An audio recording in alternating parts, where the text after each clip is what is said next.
There's a conversation that almost never happens openly, even though it affects half the population. It's the silent anxiety, the unspoken what if that creeps into forums, health blogs, and late-night Google searches. Is masturbating every day bad for your prostate? People whisper about it like it's a taboo. Some claim it causes prostate damage. Others go as far as suggesting it leads to cancer. And then there are those who swear by it like it's a secret health hack. So, let's finally answer the question with cold, hard science, and put the myths to rest once and for all. To make sense of the rumors, you need to understand what the prostate actually does. The prostate is a small, walnut-sized gland located just below the bladder, and it plays a crucial role in male reproductive function. Its main job? Producing the seminal fluid that nourishes and transports sperm during ejaculation. In short, no prostate, no party. This gland surrounds the urethra, the tube through which urine and semen pass, which means it's connected to two major systems, the urinary and the reproductive. Because of this dual function, problems with the prostate can have ripple effects throughout the body, from difficulty urinating to pain, discomfort, or even infertility. Which makes it all the more important to treat prostate health seriously. This fear isn't just based on hearsay, it's rooted in generations of anxiety around male sexuality, especially self-stimulation. Cultural norms, religious beliefs, and outdated medical opinions have long painted masturbation as something shameful or harmful. Some early 20th century health manuals even warned that excessive sexual activity could drain life force, weaken the body, or damage internal organs, including the prostate. These ideas, while thoroughly debunked today, still linger in popular consciousness. Part of the concern stems from the prostate's position and function. Because it's directly involved in ejaculation, it's easy to assume that repeated stimulation might overwork or stress the gland. Some men report soreness or a sensation of pressure in the pelvic area after frequent activity, which can fuel the belief that something is going wrong. In reality, this kind of temporary discomfort is often unrelated to prostate damage and may be due to muscle tension, hydration levels, or simply overexertion without adequate rest. There's also the more serious worry: could frequent ejaculation increase the risk of prostate cancer? It sounds logical at first glance. The more a gland is used, the higher the chance something could go wrong, right? But biology doesn't always follow that logic. In fact, many organs in the body thrive with regular function. The heart, for example, stays healthy through consistent exercise. The same may be true for the prostate. Activity, in this case, isn't stress, it's maintenance. And here's the kicker: some online spaces, particularly less moderated health forums, spread conflicting anecdotes and unverified claims. One post might say daily ejaculation cured someone's chronic pelvic pain, while another warns it caused years of hormonal issues. Without context or clinical evidence, these stories can cause unnecessary panic and push people away from healthier habits. That's why it's crucial to replace fear with fact. And the facts, as we'll see next, paint a far more reassuring picture. Back in the early 2000s, scientists at Harvard University launched one of the most ambitious investigations into male sexual health ever conducted. Their question wasn't vague, they wanted concrete answers. Could the frequency of ejaculation play a role in reducing the risk of prostate cancer? So, they turned to data. And not just a few files from a local clinic. We're talking nearly 32,000 men, aged between 20 and 49, enrolled in the health professionals follow-up study.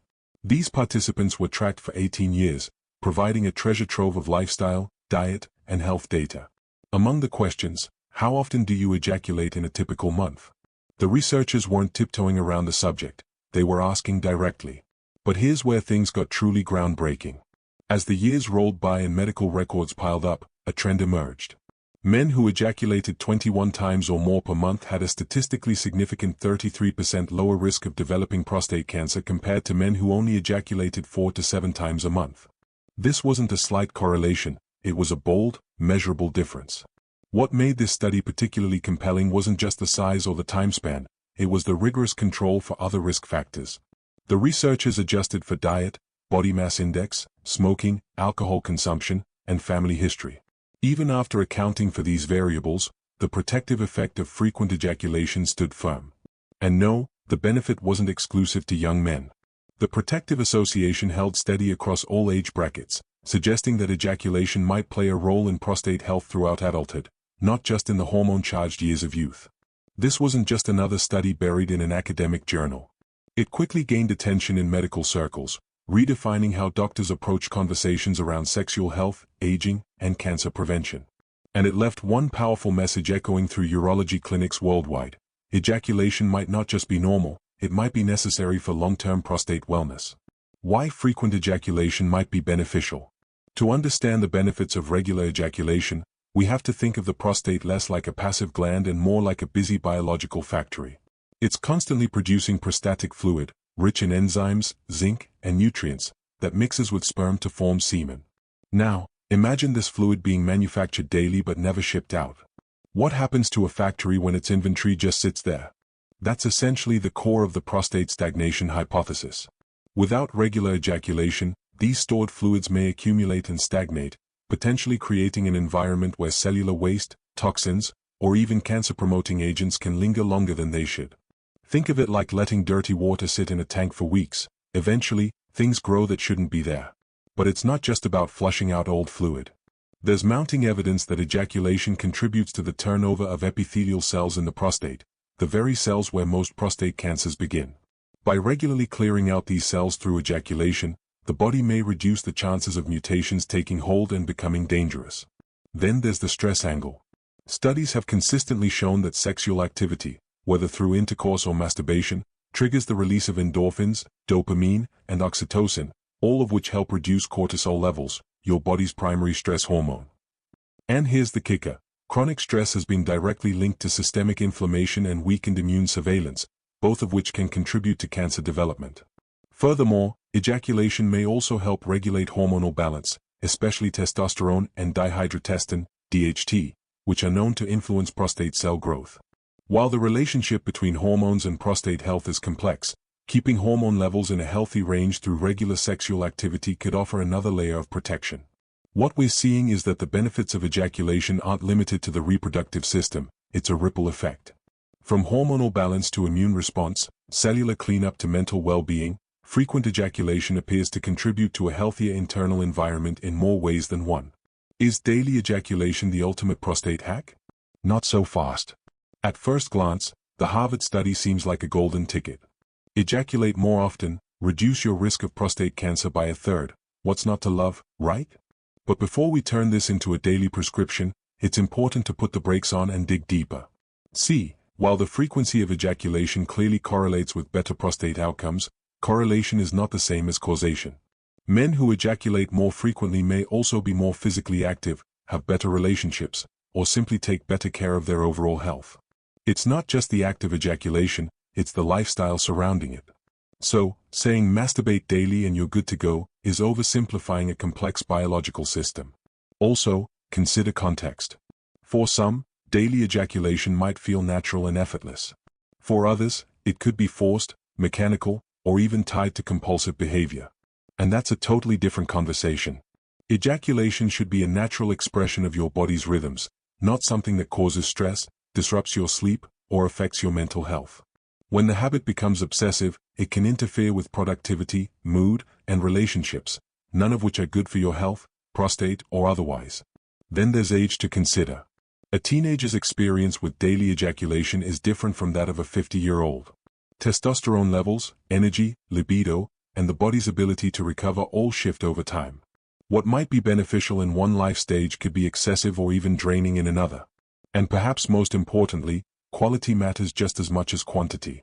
Ejaculation that happens in the context of meaningful relationships, mutual intimacy, or positive self-exploration has a very different emotional and psychological impact compared to one that's rushed, guilt-ridden, or tied to unhealthy media consumption.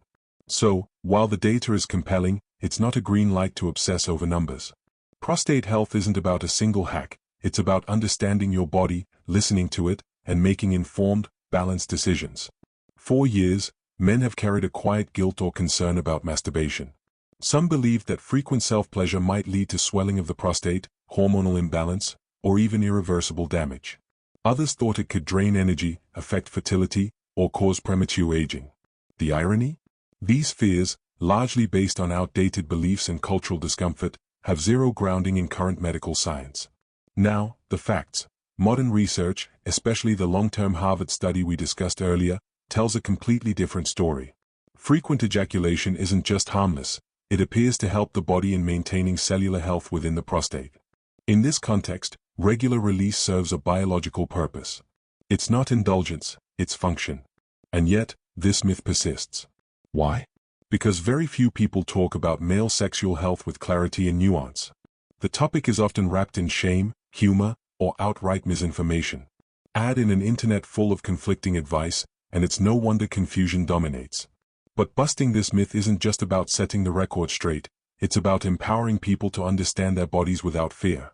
So here's the bottom line: ejaculation doesn't damage the prostate. In fact, science suggests it supports its health. But that doesn't mean it's a standalone solution. It's part of a wider equation that includes your lifestyle, your diet, your stress levels, and your willingness to be proactive with medical care. And with that foundation clear, the next question becomes, what are the other pillars of long-term prostate health? How can you build daily habits, beyond ejaculation, that reinforce wellness and prevention? If this video cleared up some confusion, give it a like. It helps us reach more people with science-backed answers to taboo questions. And if you're new here, hit that subscribe button for more content that answers what everyone's thinking but no one's saying out loud. Got questions, theories, or even counterpoints? Drop them in the comments, we read them all. And if you want to learn about the weird, wonderful ways your body works, check out our other videos linked right here. Prostate myths today, who knows what will bust tomorrow? Stay curious. Stay healthy.